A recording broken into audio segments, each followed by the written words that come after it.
Hello, this is Ben Masonheimer with Silver Seas Yachts. Today I'm aboard a 2900 Tiara Coronet Harbor Edition. It's powered by Crusader 5.7 liter gas engines. It's a direct drive boat. It has a direct drive control system. This makes it really cool for people getting into boating that want to have a low maintenance cost system. You get into this, if you learn to drive this and you go up to a larger direct drive boat, you're going to have no problem driving the larger boat after you've learned on this one. In fact, many boaters that have large boats either lust after or have one of these that they use when they just don't want to deal with a large boat, but they want something that's very capable in the ocean but also can cruise the harbor really well. Okay, let's go ahead and get started. Here at the bow of this 2900 Coronet Harbor Edition, we have a windlass anchor. All the railing looks to be in very good shape. None of it's bent up. Same goes for the rub rail.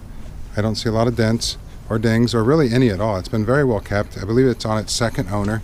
If you look at the hull, maybe you'll be able to see it on the other side. It's a little overcast today, but you should be able to see some real good shine on this boat. It's kept very nicely, and they really try to take care of it. I've rolled back the covers. It has a cover that covers the cockpit that comes down to the transom, and then there's another cover here that covers the transom to keep the sun off of it. All of the enclosure windows have been replaced with Strata-Glass. Very thick, very nice stuff there. You do have foot controls for your windlass anchor, and you can also control it from the helm.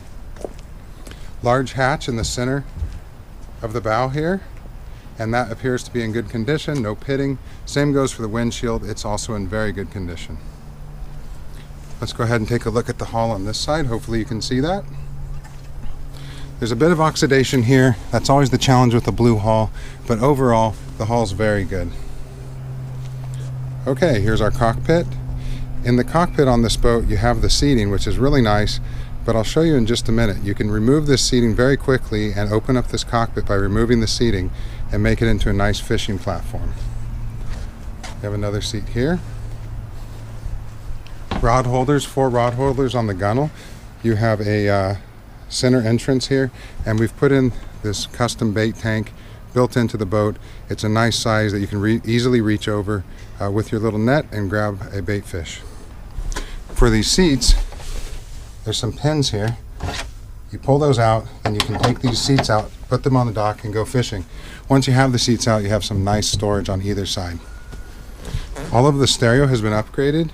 We have the JL Audio subwoofer and JL Audio 6.5-inch speakers throughout the boat with a Rockford Fosgate head unit. We also have some nice cup holders here that flip out, and they will hold a pretty large drink. Storage here.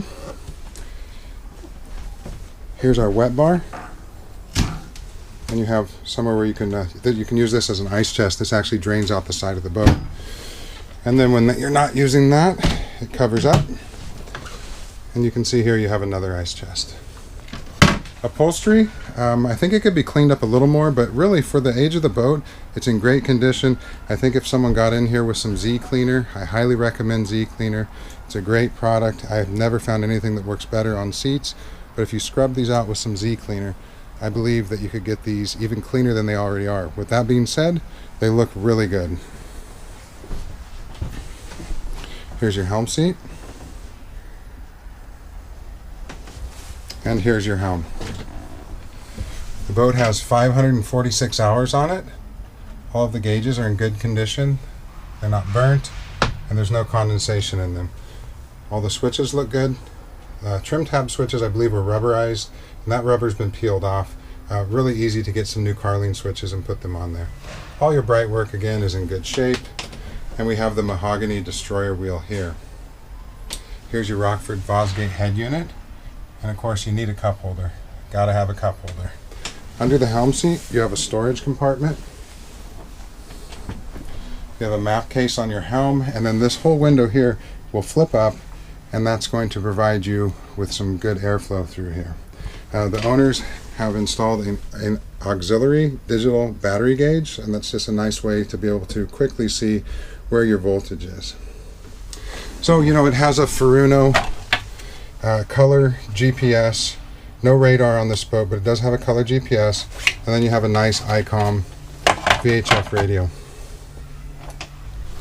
Down below on the Coronet, it's a very simple cabin down below. you have a little V-berth. There's a filler cushion that will make this in. In your galley, you have a cold water refrigerator, a microwave. Here's the head unit for the Rockford Fosgate, and the original CD changer is there as well. You have a little isotherm refrigerator. There is, let's see here, there is some storage here. And there's nothing wrong with that. It's just, it's awkward holding the camera. It's nice and tight. You don't want it flying open. Here's your head.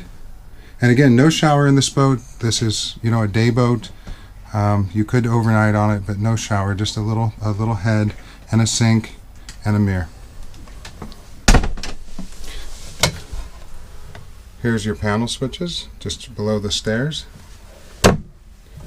And each one of these stairs lifts up to access different things. Like here's your battery charger here, and you have battery switches down here. I don't know if you can see that, but your battery switches are just there on the bulkhead. So a small cabin, but easy to use for storage and possibly, you know, preparing some light food. I believe that most everyone that has one of these has a barbecue that mounts in one of the rod holders, and that's usually a good way to go and just dine outside.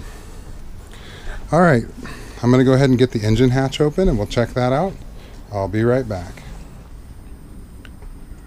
All right, here in our engine room we have two Crusaders Captain's Choice 5.7 liter MPI engines. What sets this boat apart from many boats that I see of this age on the used market is that all the cooling system parts have been serviced. The heat exchangers, these exhaust tubes here have been replaced with stainless steel, and the manifolds and risers on each engine have been done. A lot of boats you buy them and you need to do that immediately. On this boat, that's all been taken care of. There's little things, you know, here like this, and I saw on one of the manifolds there's some rust streaking. It could just be a gasket that needs to be tightened up, you know, just cranking down these 4 bolts, because all this has been recently done, but something that should be looked into, not really a big deal.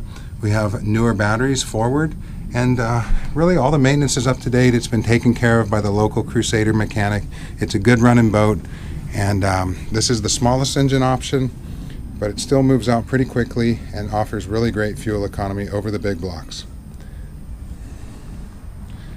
All right, this is Ben Masonheimer for Silver Seas Yachts again. Hope you liked the video. If you did, please hit that subscribe button. If you have any questions, feel free to contact me at 619-800-3491, or you can email me at BigBoatBen@gmail.com.